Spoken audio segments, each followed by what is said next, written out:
Nessa aula do milênio, vocês vão conseguir entender, colocar as peças nos seus devidos lugares. Tudo que vocês aprenderam aqui, tudo que vocês ouviram os pastores falarem, agora vocês vão conseguir conectar, colocar cada pecinha, porque vocês vão ver como vai ser o milênio. Lembra? Rei, governo, povo e território, as 4 dimensões. Você vai ver Jesus restaurando todas elas. Tudo que foi perdido, lembra lá do Éden? Quando tudo começou? Você vai ver Jesus, junto com a igreja, restaurar o governo, o povo e o território, que é a terra. Porque o rei não precisa de restauração. O rei é o rei. Quem é o rei? O Pai. O governo está com Cristo e a igreja, o povo, as nações e o território, a terra. Você vai ver Cristo restaurando tudo. O governo, o povo e o território na aula do milênio. Esse é o milênio. O milênio é um período pré à eternidade. Todo mundo já ouviu falar da eternidade, né? A eternidade. Muitos ouviram falar, mas é uma coisa meio que intangível, a gente não consegue raciocinar o que seria a eternidade, um estado eterno. Mas para chegar lá precisa do milênio, porque a terra precisa ser restaurada, os povos precisam ser restaurados, os animais precisam ser restaurados, o ecossistema precisa ser restaurado e o governo precisa ser restaurado. E Jesus e a igreja vai fazer isso. Tá certo? Você vê a importância do milênio? Muitos teólogos espiritualizam o milênio e às vezes até tiram o milênio. Você vai ver que é importantíssimo ter o milênio para a restauração de todas as coisas. E essa é a aula. Só que antes da gente começar a falar do milênio, do período de 1000 anos de Cristo, eu preciso mostrar uma linha do tempo para vocês entenderem o contexto ao qual o Senhor Jesus vai voltar. Como vai estar as 3 dimensões do reino. Como que vai estar o governo, quem vai estar governando. Você vai precisar saber como vai estar o povo e como vai estar o território na volta do Senhor Jesus. Porque eu não acabei de falar que o milênio é uma restauração de todas essas coisas. Se precisa restaurar é porque foi destruído. E é o que vai acontecer. O contexto da volta de Jesus, a terra estará destruída, não aniquilada, e sim destruída. São coisas diferentes, tá? Sendo assim, eu tracei uma linha do tempo aqui, ó, que é chamado de a última semana de Daniel. Quantos aqui já ouviram falar sobre as 70 semanas de Daniel?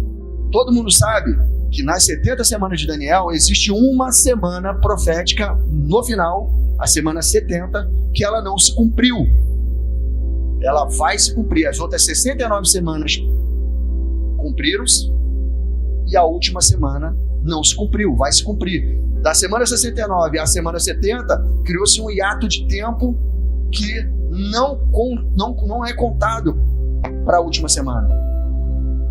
Essa última semana de Daniel, que é essa linha do tempo que está aqui, é a semana de 7 anos. É uma última semana de 7 anos. Cada dia da semana equivale a 1 ano.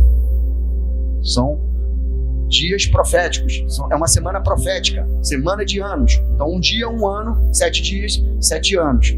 E essa última semana de Daniel, esses últimos 7 anos, é a semana, os 7 anos decisivos, onde tudo vai acontecer. Tudo vai acontecer. São 7 anos de muita tribulação para a raça humana e de grande tribulação para a igreja. Certo? Vamos começar aqui, ó, mostrando fora da linha do tempo, um pouco antes, a primeira vinda de Jesus. Ele veio, se fez homem, abriu mão da sua glória, veio, profetizou, falou coisas, falou Mateus 24, que foi lido aqui ontem, aquele sermão escatológico, disse que haveriam guerras, rumores de guerras, pestes, fomes, terremotos, falsos cristos, falsos profetas. Essa era é a era que a gente está vivendo desde aquilo que ele falou até os nossos dias de hoje. Essas coisas vêm acontecendo e vêm se intensificando como dores de parto. Ele usa isso. Ele fala sobre isso, o Senhor Jesus. Paulo também fala sobre isso, o apóstolo Paulo. Isso vem se intensificando como dores de parto. Quem é mulher sabe que dores de parto, as cólicas do parto, elas começam brandas, espaçadas, mas quando vai chegando a hora de ter o neném, elas vão encurtando e aumentando a intensidade. Todo mundo sabe disso. É essa metáfora que Jesus estava dizendo a respeito dos episódios que ele está citando em Mateus 24, sobre guerra, rumores de guerra. Guerra sempre existiu, Primeira Guerra, Segunda Guerra. Pestes, doenças sempre existiram. Febres, tuberculose, um monte de doenças que assolou a humanidade. Fome sempre existiu. Se a gente chegar no centro do Rio de Janeiro hoje, lá no interior do Rio de Janeiro, já tem gente com fome. Se a gente andar ali na esquina, a gente vai ver gente com fome. Só que essas coisas vão aumentar e vão chegar num ápice nessa última semana de Daniel. É porque a contração diminui o espaço e aumenta a intensidade. Então, isso que Jesus está falando em Mateus 24, ele está transcendendo no tempo até chegar no tempo do fim. Naquilo que ele está dissertando lá em Mateus 24.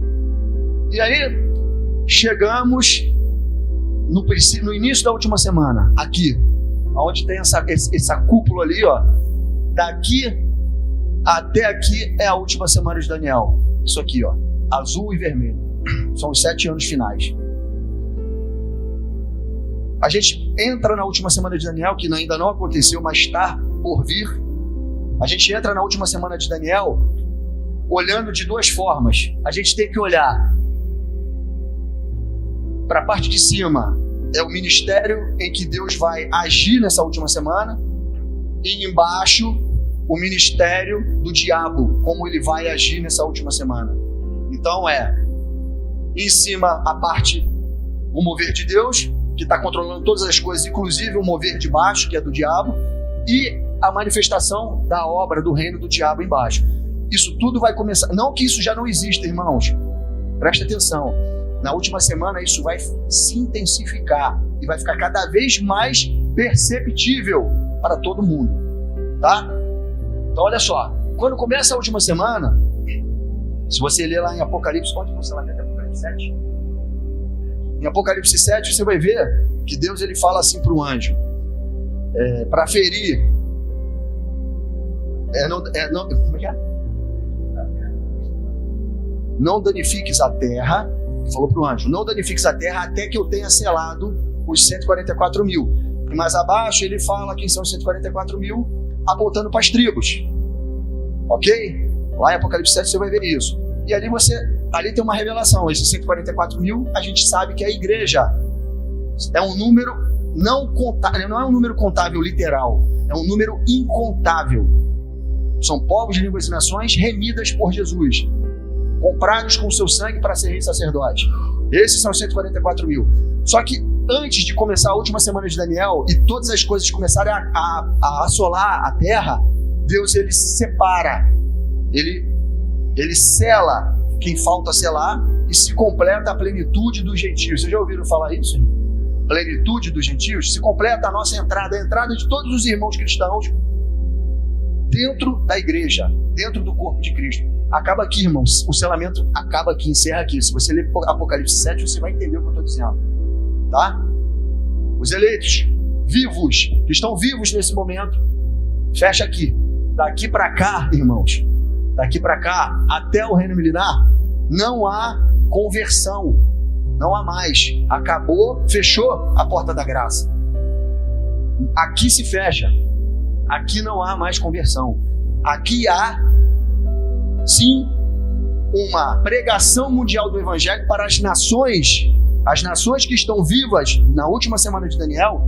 Essas nações ouvirem o Evangelho, se arrependerem das suas obras, não colocarem a marca da besta, que é aqui na metade da semana, e entrarem no milênio como nações. Você se lembra que você vai ter que reinar sobre alguém? Não existe uma terceira dimensão chamada de povo. Esses povos precisam ouvir a pregação do Evangelho, se consertarem para poder entrar no milênio como nações. Porque não há mais selamento. O selamento foi feito aqui. Em Apocalipse 7 está isso. Depois você lê com calma. Para não ficar só eu dizendo e vocês tendo que acreditar no que eu estou dizendo ou não. Mas leia. Então, Feito o selamento, Deus fala: não danifique nada, anjo, na terra até que eu sele os 144. Selou 144. Quem são esses 144? Quem são esses homens que foram selados, que eu acabei de dizer que é a igreja, que não vai acontecer nada com eles, porque eles estão selados, estão separados desses monte de coisas que vão acontecer na última semana de Daniel. Quem são esses? As duas testemunhas. Você já ouviu falar disso? Sim ou não? Duas testemunhas? Quando você lê Apocalipse 11, você vai ver, a gente lê um pedaço disso ontem aqui. Apocalipse 11 diz que eles têm poder dado por Deus para profetizar por 1260 dias. 3 anos e meio. Os primeiros 3 anos e meio aqui, ó.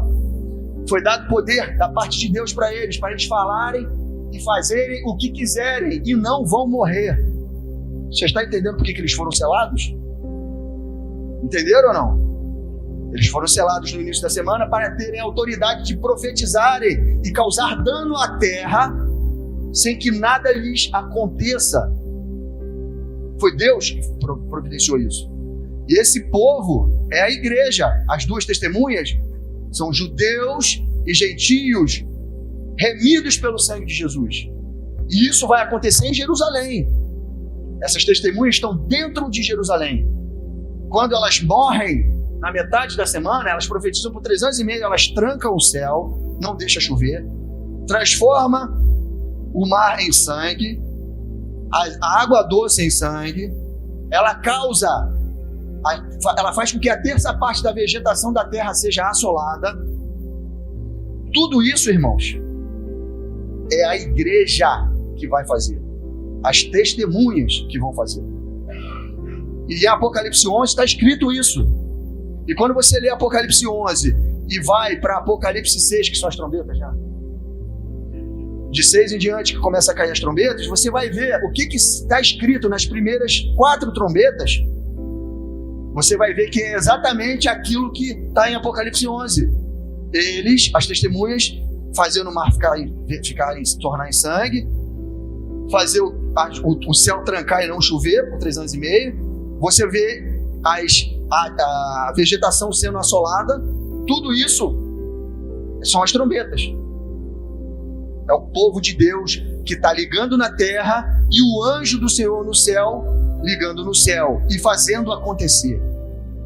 Certo? Esse é o ministério das duas testemunhas. Eu estou falando muito panoramicamente, tá, irmãos? Existem estudos no meu canal, no canal do irmão Igor e de outros irmãos também, sobre as duas testemunhas, o ministério das duas testemunhas. Eu só estou passando panoramicamente aqui porque não é o foco da aula, mas eu preciso contextualizar o milênio para vocês.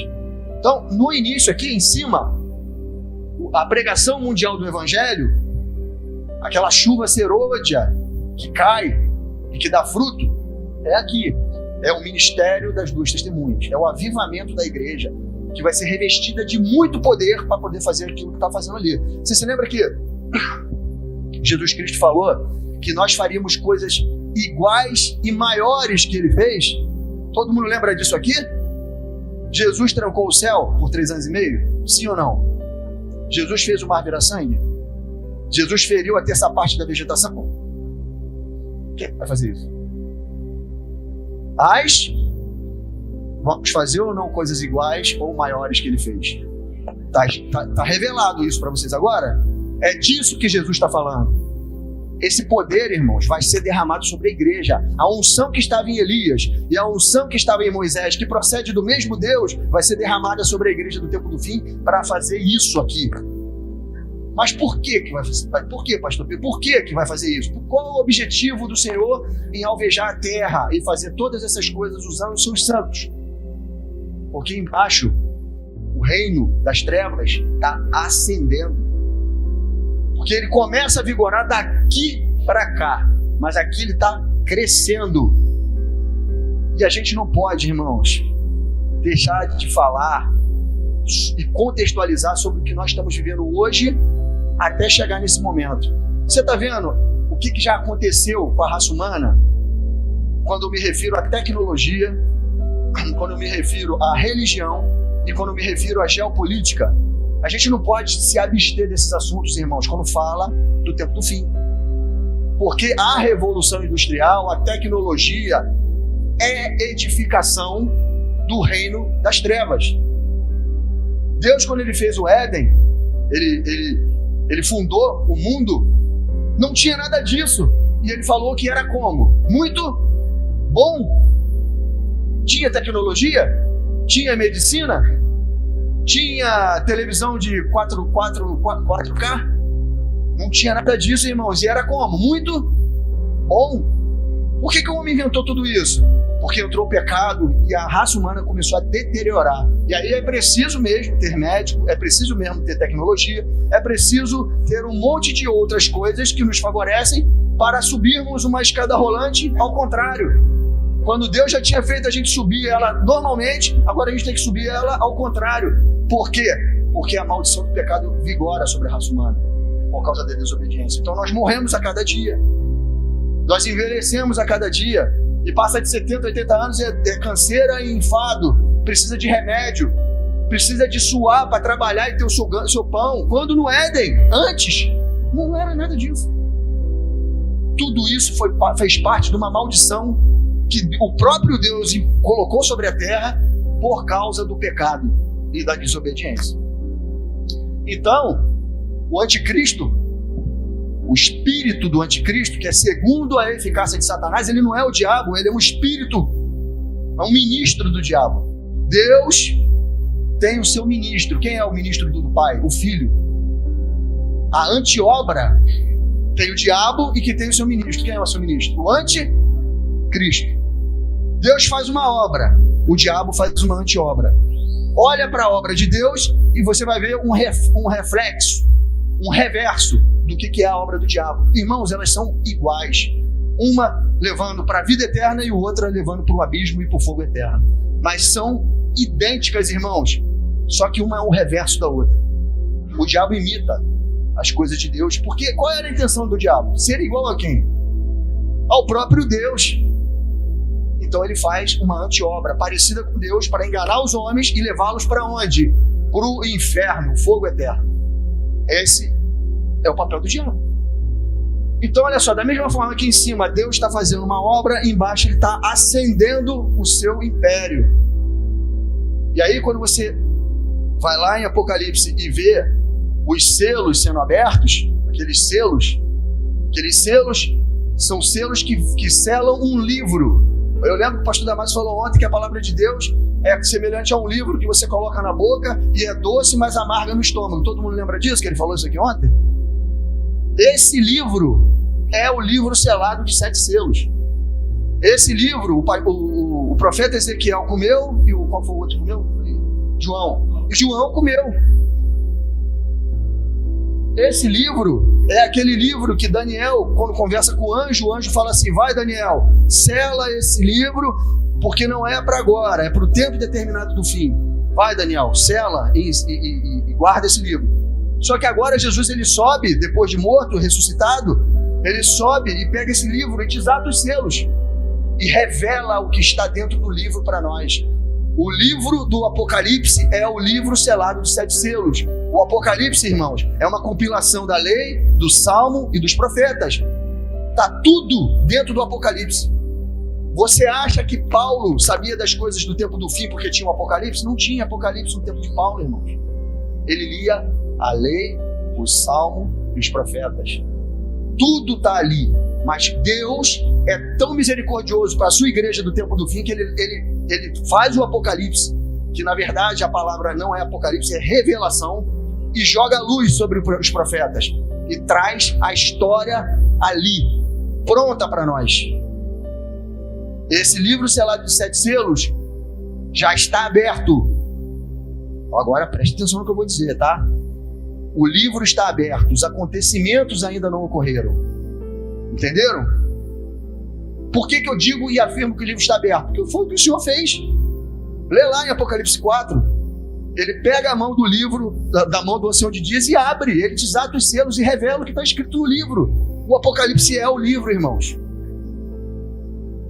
Todo o Apocalipse está ali. Entende? Quando você lê todo o Apocalipse, é o livro aberto. Os selos são a sinopse desse livro. Conta algumas coisas que estão acontecendo ali por alto, mas Deus ele aprofunda logo em seguida e começa a falar de trombeta, começa a falar de cálice da ira, começa a falar de 144 mil, começa a falar dos testemunhas, começa a falar da Nova Jerusalém que desce, começa a falar de um monte de outras coisas que estavam dentro desse livro selado e que ninguém sabia. Os profetas não sabiam, eles profetizavam.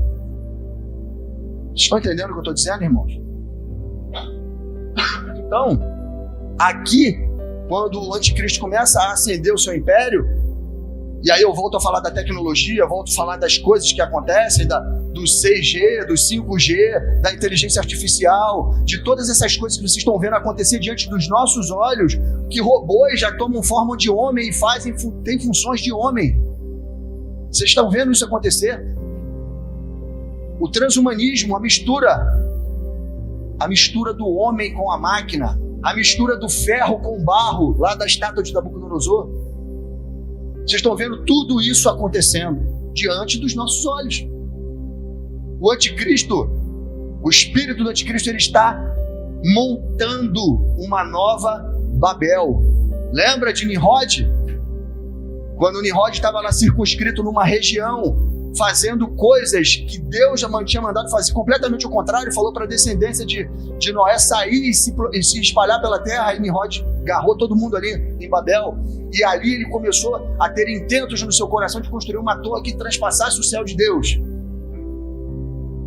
Nimrod é a primeira tipologia do anticristo. O espírito do anticristo estava em Nimrod, e ele ali naquela região de Babel, ele tinha toda a humanidade debaixo dele, servindo ele, todos falando a mesma língua. É verdade ou é mentira? Todo mundo falando a mesma língua e ele controlando tudo. O poderoso Nimrod. E aí Deus desce. Está escrito isso, não tá? Deus desce e acaba com aquilo ali. A construção ficou, mas ele espalhou todas as pessoas que estavam ali. Confundiu as línguas e fez cumprir a vontade dele. Agora para pensar, irmãos. Deus precisou descer e tomar uma providência. E ele fala assim: eu fiz isso porque os homens não têm limites. O pensamento dos homens não tem limites. Deus teve que interceder. Teve que agir para espalhar aquele povo ali. E confundir as línguas. Então agora presta atenção. Nimrod tinha um controle do povo, estava todo mundo ali, habitando só aquele lugar, falando a mesma língua, o controle era absoluto. Vocês concordam comigo que ele tinha um controle absoluto? Aí Deus espalha e confunde as línguas. O espírito do anticristo que estava em Nimrod para pensar, bom, agora eu vou ter que, Deus deu uma avacalhada aqui no meu plano, eu vou ter que recomeçar. E ele recomeça. De lá para cá, teve guerra, Primeira Guerra, Segunda Guerra, Revolução Industrial, Revolução Tecnológica, Revolução de tudo que você pode imaginar. E olha para os dias de hoje e vê se aqui do Brasil a gente consegue comprar uma coisa lá na China falando chinês. Consegue ou não consegue? Tem aplicativo que se eu falar aqui, ó, meu nome é Pedro, ele vai traduzir lá para o chinês. Sei lá como é que ele vai fazer. Mas o cara vai entender que o meu nome é Pedro. Através de um aplicativo. Ó, bota aí. Viaja para os Estados Unidos e fala. Você fala, já vem traduzindo, você bota pro cara. Irmãos, você está vendo como o espírito do anticristo, o diabo está usando da revolução industrial, da tecnologia para fazer uma nova Babel, só que agora não em Babel, mas numa grande Babilônia, na terra inteira, usando a tecnologia, usando a ciência, usando a geopolítica, usando os reinos do mundo e os homens para conseguir isso. Vocês estão vendo? E nessa última semana, isso vai se intensificar cada vez mais. E aí você imagina, antes de entrar a última semana de Daniel, a tecnologia vai estar tão apurada, irmãos. A tecnologia vai estar tão evoluída com... Você não pensa que vai parar no 5G, não. Vai chegar no 6G. Você lembra que tem um número chamado 666 que leva para a besta? E 6 é o número de homem? Isso aí é uma interpretação minha, tá, irmãos? Do 6G. Para mim chega no 6G e não passa do 6G. Para mim não passa do 6G.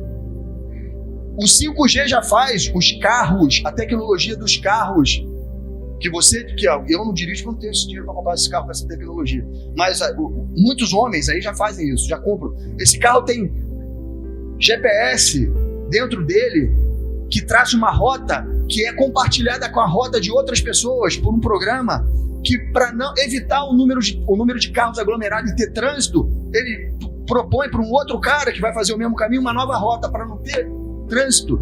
Você vê o nível de interatividade que tem entre as máquinas. Irmãos, se você botar no YouTube, existe uma boneca chamada Sofia, uma boneca de inteligência artificial.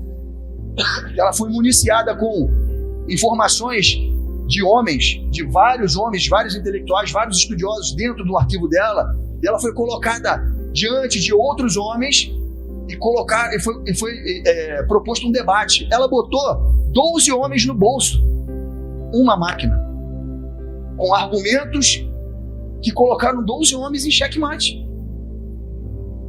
Uma máquina que fala, que tem face de homem e que raciocina, mas essa máquina não adoece, essa máquina não tem psique, não tem temperamento, ela simplesmente raciocina e executa em forma de homem. É covardia isso, irmãos. Vai chegar um momento em que a máquina vai dominar o homem. E isso tudo, irmãos, está escrito no Apocalipse. Só que a gente não consegue enxergar. Você se lembra? Você pode até não ter um entendimento disso, mas você vai entender porque você já leu o texto. Diz lá em Apocalipse 13 que vai levantar uma besta da terra que é chamada de falso profeta. Todo mundo já leu isso aqui na Bíblia?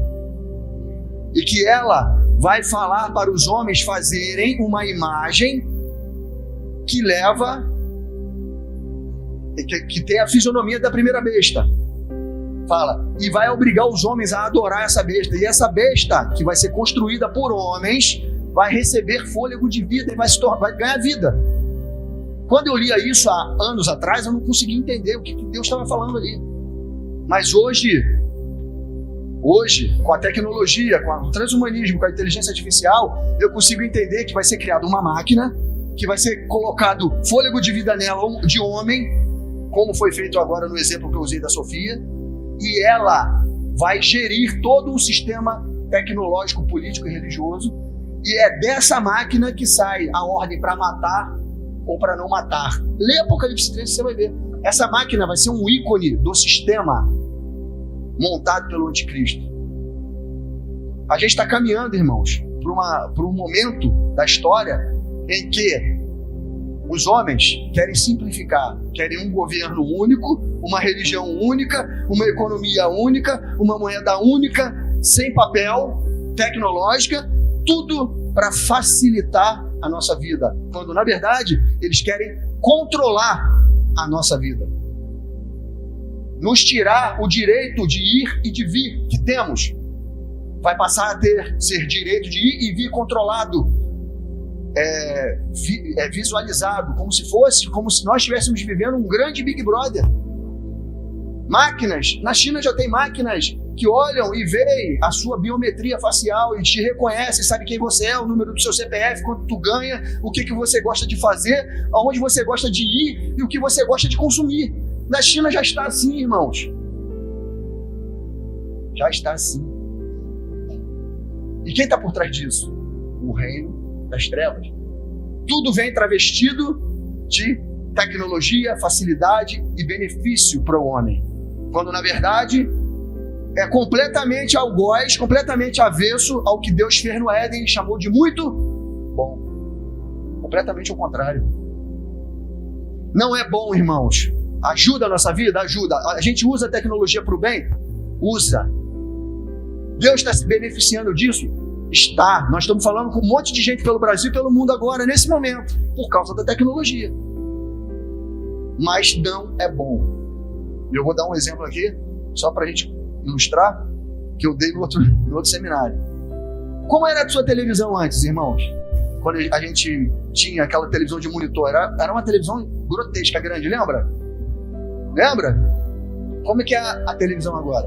É assim, ó, você quase não vê. Se botar de lado, quase. Eu que sou. Está ruim, eu tenho que olhar direito para ver se tem uma televisão ali mesmo. De lado ela some. Não é verdade? Meu telefone. O telefone era discado, tinha até a mãe que botava cadeado no telefone para o filho não ligar, mas tinha aquele negócio da tecla que tu batia e conseguia ligar. Mas não tinha? Agora olha os telefones, tudo fininho, pequenininho. Até fone de ouvido tem agora, daqui a pouco tem até na mão, em forma de chip. O que eu quero dizer com isso? A tecnologia, ela evoluiu e o homem só evolui. Antigamente, irmão, com aquela televisão de monitor gigante, o que a gente tinha que fazer? Ir lá trocar o canal. A gente tinha que ir lá trocar o canal. Às vezes o filho subia no telhado para... Vai, vem aí, pai, bota o bombril. Tá bom, deixa aí. Aí se batesse um ventinho, já bagunçava tudo de novo. Nós vamos subir escada para ajeitar o canal, levantava. Hoje o homem faz o quê? Sentado. Tem gente que não tem mais nem controle remoto, irmão, é pela voz. 504, muda. 650, 750 ESPN, jogo do Flamengo, muda. Sentado. O que aconteceu? A televisão, que era gorda, afinou, o homem que era fino engordou. Foi isso que aconteceu. É verdade? A tecnologia é boa? É. Mas o que faz com o homem? Que foi feito para se movimentar. O homem está sentado, engordando e adoecendo. É bom, irmãos, para você isso? É ante as coisas de Deus. Deus é muito sábio, irmãos. Deus fez o homem para se movimentar, o homem para produzir. Ele fez com esse intuito. E o diabo faz ao contrário. É legal, eu gosto muito de estar sentadinho lá refrigerado. Eu gosto também. Mas tenha o entendimento que isso vai vir uma fatura muito cara quando chegar aqui, ó. Como é que tu vai se desprender disso, irmão? Como tu vai se desapegar disso?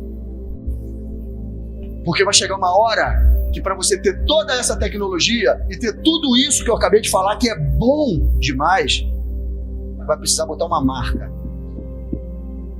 Uma marca que leva para o homem da iniquidade. E diz na minha Bíblia que eu leio, que está na mesma Bíblia que você lê, que quem colocar esta marca está perdido. Negou a Cristo. E o seu destino é lago de fogo e enxofre. Isso é só um tempero do que vai ser a grande tribulação, fora a perseguição. Você está pronto a se desprender das tuas coisas, irmão? Está pronto? Porque Jesus, ele deu o exemplo. Ele abriu mão de todas essas coisas melhores e superiores, que era a glória que estava nele, para se fazer homem igual a nós. Ele não veio como um super-homem, ele veio como homem, nascido de uma mulher. Largou mão da sua glória, se absteve de todas as coisas que o Pai tinha dado a ele, para se tornar um com essa humanidade podre e prostituta. Ele se fez um como uma prostituta, mas agora morreu, ressuscitou para se fazer um como uma noiva virgem, imaculada, santa, sem ruga e sem contaminação nenhuma, que é a sua igreja. É isso que ele espera. Ele se desapegou, nós temos que nos desapegar. Ele viveu no deserto 40 dias, sofreu toda sorte de tentação, comida, bebida, poder, tudo. Ele abriu mão, usou a palavra de Deus e repeliu o diabo da presença dele. Você acha que a igreja não vai ter que fazer isso? Ou Jesus mostrou isso de exemplo só para os judeus? Ele mostrou para os judeus, para o povo de Israel que passou no deserto murmurando 40 anos e não entrou. Ele mostrou para eles como é que se faz e vai mostrar para nós como é que se faz também quando estivermos na grande tribulação. Olha para o gabarito, irmãos. Olha para Jesus no deserto. Ele não negociou e Deus no final mandou anjos para o servir. Providenciou. Deus... Você pode repetir o que eu vou falar? Deus é provedor daqueles que creem nele. Pode falar isso aí? Deus é provedor daqueles que creem nele. Você já leu alguma passagem bíblica que Deus não proveu aquele que creu? Você já viu alguma passagem bíblica? Você já viu o que ele fez com Elias? Mandou corvos levar comida para Elias. Corvo, irmão, mata o próprio corvo por causa de comida. Mas o corvo levou comida para Elias. Esse é o nosso Deus, irmão. Você acha que Deus não vai estar com a igreja no dia da tribulação? Vai. Lê Apocalipse 12, lá no finalzinho que você vai ver. Deus vai providenciar um lugar no deserto para a igreja, nesse tempo, se acolher. E vai providenciar todas as coisas para ela. Lê Jeremias, lê Zacarias, só fala disso. Lê Isaías. Você acha que a história do Egito, do Êxodo, é uma história de fábula só para você achar legal e bonito? O princípio explica o fim, vai acontecer tudo de novo, é cíclico. As profecias são cíclicas, elas se cumprem e voltam a se cumprir cabalmente. Certo? A igreja vai ter que sair desse sistema, irmão. Vai ter que sair disso tudo que está sendo colocado aqui. O povo vai se recluir, vai sair das vistas da serpente, dos olhos da serpente. Está lá em Apocalipse 12 isso. O povo vai fugir dos olhos da serpente, vai sair da vista da tecnologia. Você sabia que você tem na tua mão o olho da serpente aí? Esse celular? Você pensa, e quando você vai procurar, ele já sabe o que você está até pensando, já vai botar lá a sugestão para você. Quem é que nunca passou por isso, irmão? Você está conversando sobre carro com um amigo, no outro dia você bota no Google alguma coisa, carros em promoção na Webmotor, bum, vai te falar, caramba, como é que ele sabe? Os olhos da serpente estão na tua mão, na minha mão e ali. A tecnologia são os olhos da serpente. Olhos espalhados pela terra. O diabo não é onipresente, não é onipotente, mas ele criou uma tecnologia que faz ele ser assim. Ele não era em Babel com o Nimrod não controlava tudo? Agora a tecnologia vai fazer o Nimrod, o espírito que estava no Nimrod, controlar tudo através de uma tecnologia, de uma geopolítica e de uma religião única que vai vigorar nesse momento aqui. É isso que ele está construindo aqui nesse período. E é por isso que Deus joga a trombeta sobre ele. Para dificultar. Porque se isso chega em plenitude aqui, irmãos, não ia sobrar ninguém na terra. E está escrito na minha Bíblia e na tua que Deus abreviou os tempos por causa dos eleitos.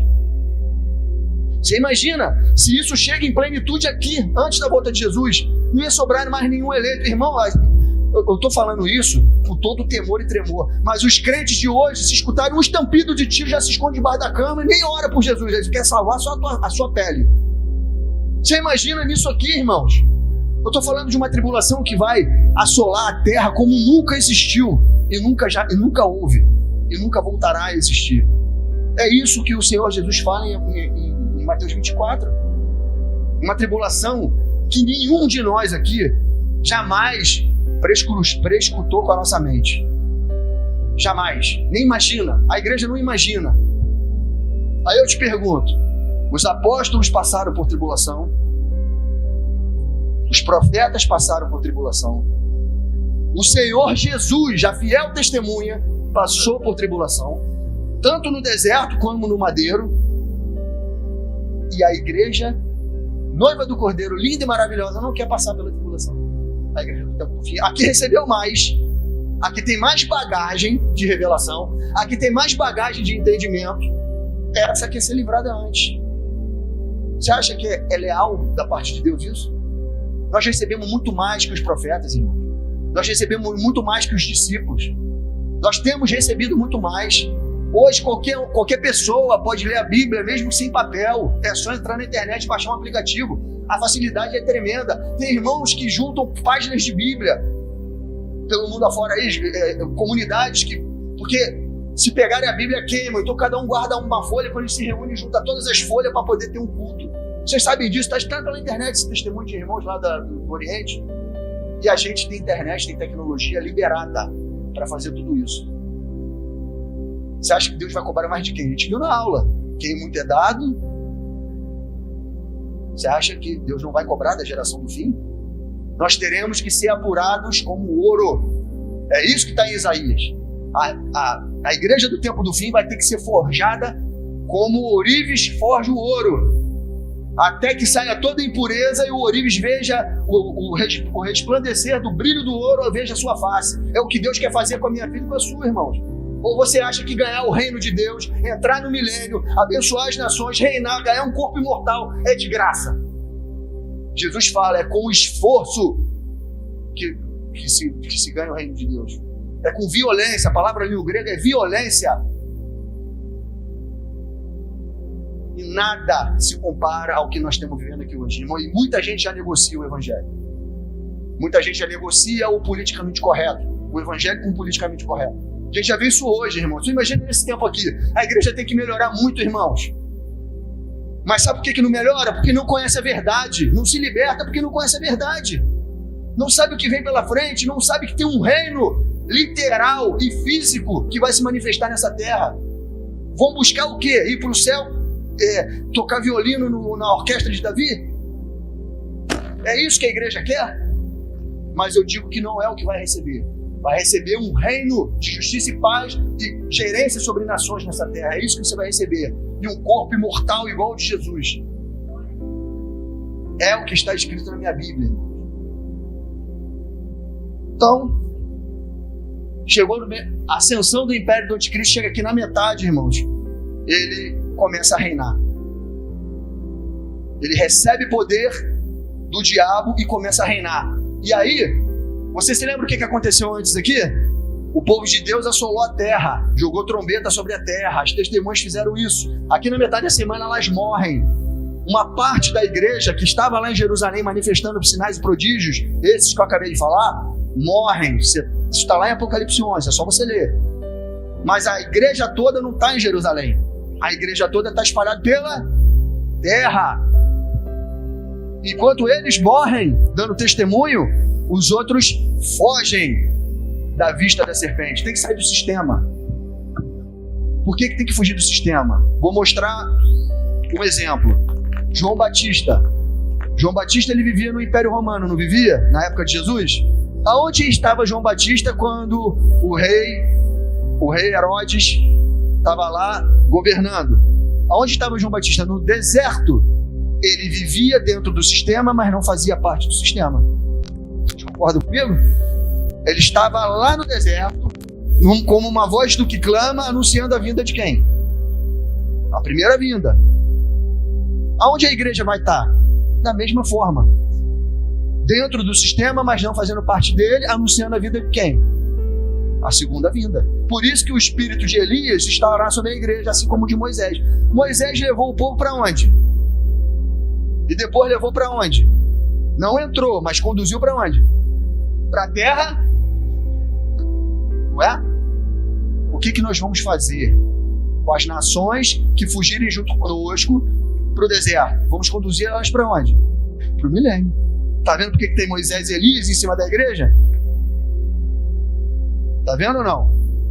Quando Arão e Moisés estiveram na frente do faraó, ele falava como faraó: liberta o meu povo, senão vai acontecer isso, isso e isso. Ele virava de costas, o faraó endurecia o coração. O que acontecia? Caía sobre eles a praga.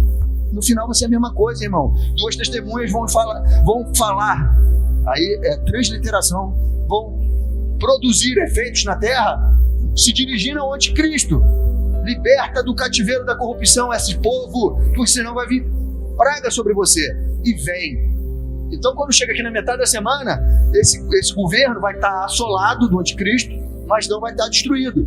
E aí ele começa a vigorar daqui da metade da semana e a perseguir aqueles que fizeram tudo aquilo na primeira metade da semana de Daniel. Está todo mundo acompanhando o raciocínio? Leia Apocalipse 11 que vai ver que ele vai mandar matar as testemunhas e vai cessar tudo isso que está acontecendo aqui. Ele mata as testemunhas. Se você ler lá em Apocalipse 11, as riquezas de detalhe, eles trocam presente entre eles, comemorando a morte dessas testemunhas. Eles estão felizes porque acabou essas pragas que estavam matando a vegetação, causando fome na terra, causando peste. Eles morreram, esses enviados de Deus. Morreram. Estamos livres deles. Só que não. Continuou no deserto, porque fugiram, a outra parte da igreja, que vai continuar fazendo as coisas que as testemunhas que morreram na metade da semana estavam fazendo. E aí caem mais 3 trombetas. As 4 primeiras trombetas caem na metade da semana, antes da metade da semana. E as outras 3 caem depois. E junto com essas 3 trombetas que caem na outra metade da semana, que é a semana de grande tribulação, a metade da semana para cá, além de 3 trombetas, ainda caem 7 cálices da ira de Deus, que são as testemunhas que estão vivas no deserto, falando, ligando na terra e acontecendo no céu sobre a terra. Está todo mundo entendendo o que eu estou falando? Eu estou passando panoramicamente sobre esse assunto, irmão. São estudos e mais estudos sobre esses assuntos. E eu posso provar tudo isso biblicamente. Só que, vai ficar difícil eu falar isso aí. Nem entrei no milênio ainda. Então, eu estou mostrando e contextualizando que daqui para cá Da metade da semana para cá vai começar a grande tribulação. Já tinha tribulação aqui? Já. Mas a grande tribulação é aqui. Não confundam duas coisas que eu vou falar aqui agora. Grande tribulação não é ira de Deus. Os cálices da ira de Deus. Grande tribulação é o povo da besta matando o povo de Deus. Tá certo? Perseguindo e querendo matar o povo de Deus. Isso é grande tribulação. Ira de Deus é ao contrário. É o povo, é o próprio Deus se vingando do império da besta, porque matou os seus santos. Entendeu a diferença de uma coisa para outra, para não ter confusão? Grande tribulação, o povo da besta perseguindo o povo de Deus. Ira de Deus, cálices da ira sobre o trono da besta, sobre o império da besta. Só você ler os 7 cálices da ira, você vai ver para onde eles estão direcionados. Estão direcionados para o reino da besta. Só cai sobre eles. E por que só cai sobre eles? Porque daqui para cá vão ter dois tipos de pessoas. Aliás, 3 tipos de seres humanos. O povo de Deus, selado, as nações que não botaram a marca da besta, que estão com a igreja fugindo do sistema, e os marcados pela besta. Certo? Todo mundo de acordo aí pensando comigo? 3 tipos de pessoas.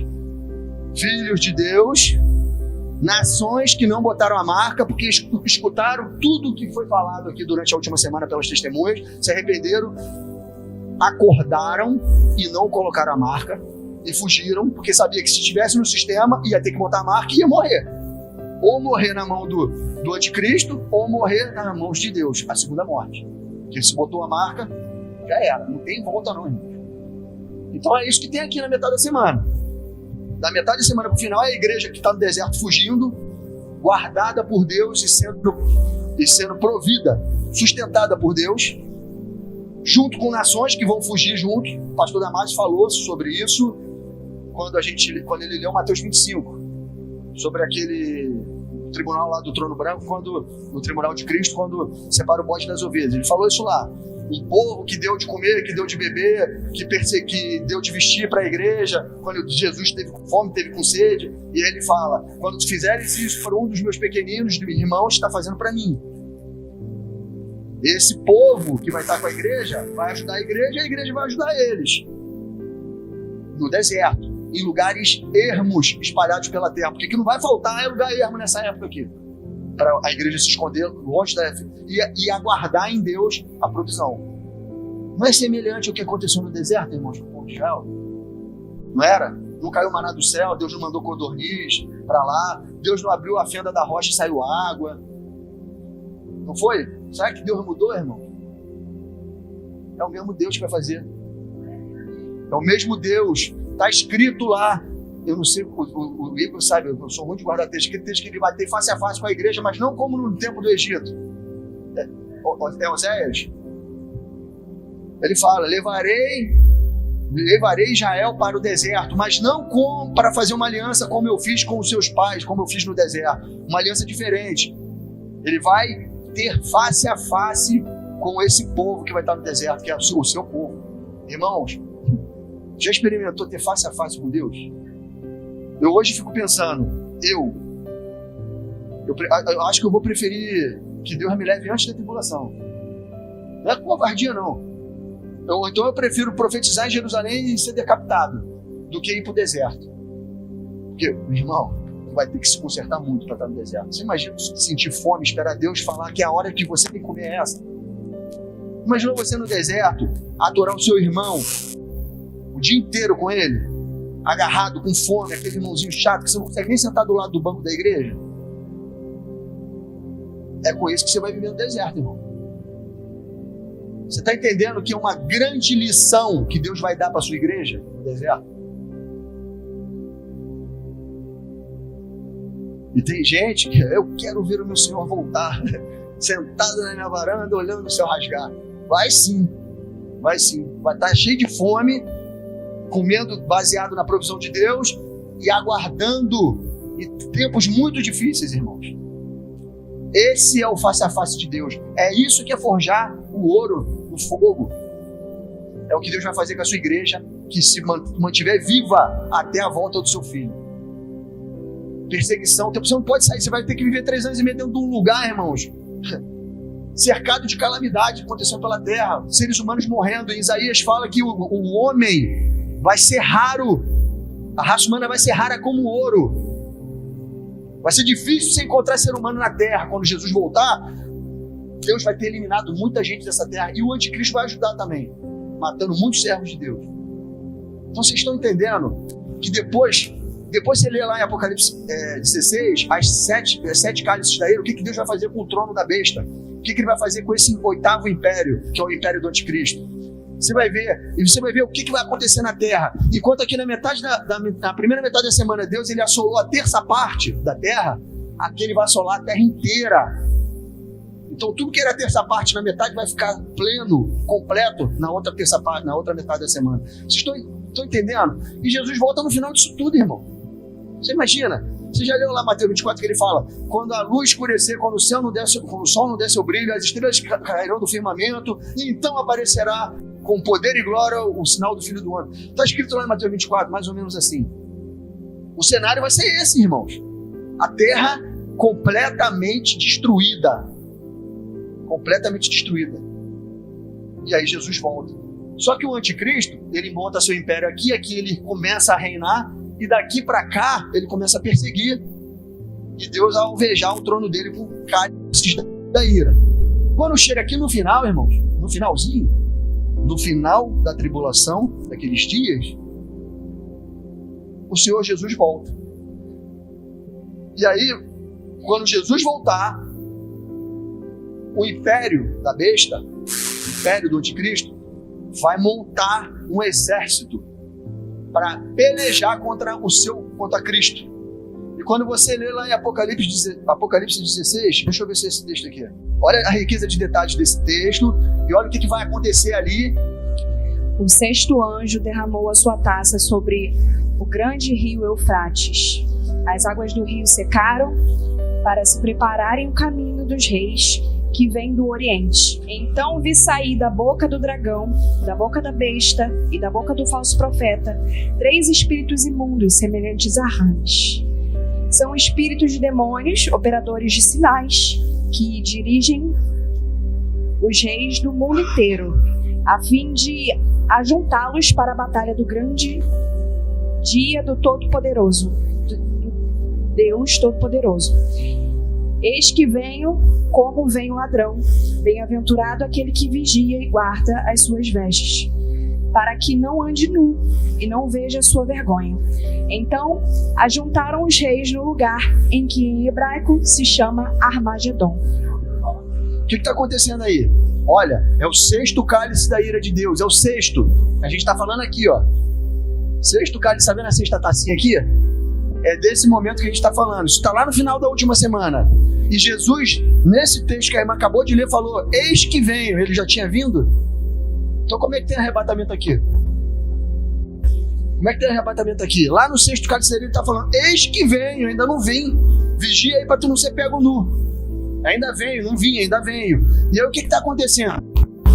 Da boca do diabo, do dragão, da besta, do anticristo, do falso profeta, o seu braço direito, está saindo espíritos imundos da boca dele, conclamando os reis do Oriente a virem marchando pelo rio Eufrates, que vai secar, e já está secando, para se reunirem no Vale do Megido, no Armagedon, no norte de Israel, para se reunirem para a peleja do grande dia do Senhor. O que o anticristo, a besta, o falso profeta e o diabo, a antiga serpente, estão fazendo?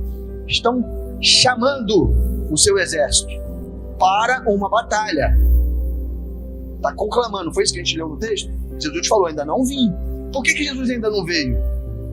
Porque Jesus vai juntar o seu exército também no céu, nos ares. Todo mundo de acordo? Como é que tem briga se não tem exército? Então o de baixo está se aprontando, o de cima vai aprontar. Aí vem a sétima trombeta. Toca. O que acontece? Os mortos ressuscitam, são transformados, nós juntos com eles somos arrebatados para o encontro do Senhor nos ares. O que é isso, irmão? toque de trombeta. O que acontecia quando tinha toque de trombeta em Israel? Toque de rebate, era para unir para a batalha. É o que está acontecendo, irmãos. O Senhor Jesus está reunindo o seu exército, o exército do Senhor dos Exércitos, para se reunir e se encontrarem no céu, nos ares, enquanto a besta está armando dele na terra, usando homens. Está ficando claro para você o que é o arrebatamento, irmão? Como é que a igreja vai embora antes, irmãos? Nós fazemos parte de um exército do Senhor dos Exércitos. Está escrito aí, a irmã acabou de ler, por isso que eu queria que vocês lessem esse texto. Eles estão se preparando para a peleja do grande dia de quem? Do Senhor. Vai ter guerra, irmão. Vai ter guerra. E aí foi o que o pastor Márcio falou ontem, que eu gosto de falar. Jesus vem pisar. Vamos pisar aqui, não, que está meio ruim. A cabeça de homens. Aí você fala, meu Deus, o meu Salvador faz isso. Faz, irmão, mataram os santos. Lê lá o quinto selo, as almas dos decapitados clamando a Deus por vingança, e Deus fala, calma, que ainda tem que morrer mais gente. Eu vou vingar vocês, mas não é a hora. E Deus vai vingar. No dia do lagar do furor da ira dele, que o seu filho Jesus, junto com a sua noiva, a igreja, erem sobre cavalos brancos, vai ser consumado essa profecia. Na batalha do grande vale do Megido. Então, vocês entenderam o que está acontecendo no sexto cálice da ira, irmãos? Tem um exército se agrupando embaixo, e no sétimo toque da trombeta tem um exército que vai se agrupar em cima. Porque vai ter uma peleja, vai ter uma guerra. Se você ler lá em Apocalipse 14, lá no final, você vai ver a ceifa e a vindima. Lembra? O Igor falou isso ontem. A vindima são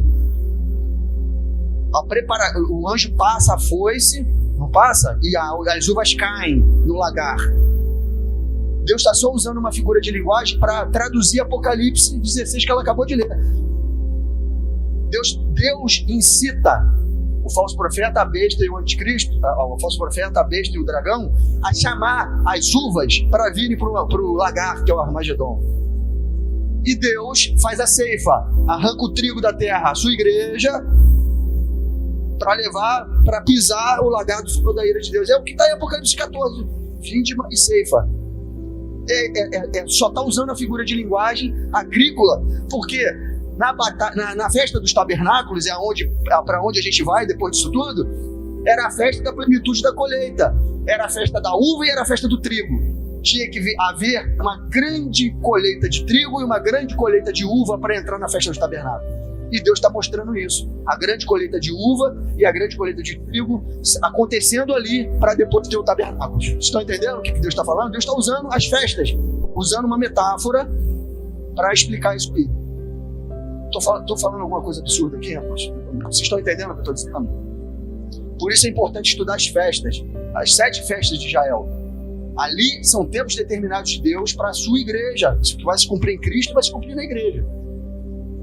Está tudo em código. Muita coisa do Apocalipse joga para as festas. E se você não desbloquear essa chave, você não vai entender o que está sendo dito no Apocalipse. A ceifa e a vindima é uma delas.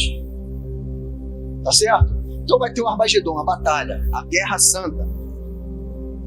Deus, o Senhor Jesus vai vir e vai brigar ali. Não é uma briga corporal. É uma briga espiritual. Ele vai falar com a sua boca e vai proferir pragas e vai matar aqueles exércitos lá em Zacarias 14, está escrito. Eles vão levantar a mão um contra o outro, as suas órbitas vão secar na sua cara, a sua língua vai secar, eles vão apodrecer vivo ali, um vai matar o outro. Você acha que Jesus vai vir para ficar trocando tiro, soco com gente, irmão? Ele vai falar com a palavra que sai da sua boca e vai proferir pragas. E tem essas pragas escritas em Zacarias. É assim que vai ser, irmãos.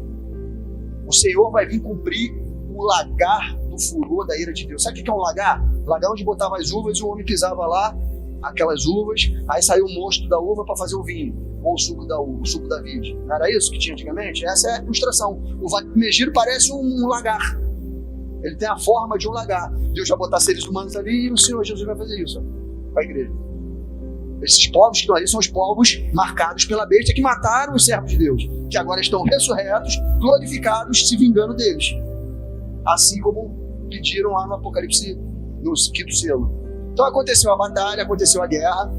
Eu estou falando dessa guerra porque essa guerra é uma guerra literal, ela não é espiritual. A batalha espiritual que vai acontecer na vinda do Senhor Jesus antes de arrebatar a igreja, tem uma batalha espiritual. Jesus, quando ele sai do Santo dos Santos e vem para as nuvens da terra para encontrar no arrebatamento da igreja, ele vem brigando, irmãos. Os demônios, as potestades do ar, eles estão no segundo céu. Eles estão ali, na terra e no segundo céu. Eles vão oferecer resistência à vinda de Jesus. E Jesus prende o diabo na sua vinda. Está escrito. A gente vai ler o texto. Vai começar agora. Tá certo? Bem-vindos ao milênio. Vamos lá. Esse é o plus da aula, irmãos. Pô, vocês já ouviram falar isso aí? Hein? Se fala nos púlpitos das igrejas, irmãos, isso? Então, tenham paciência comigo.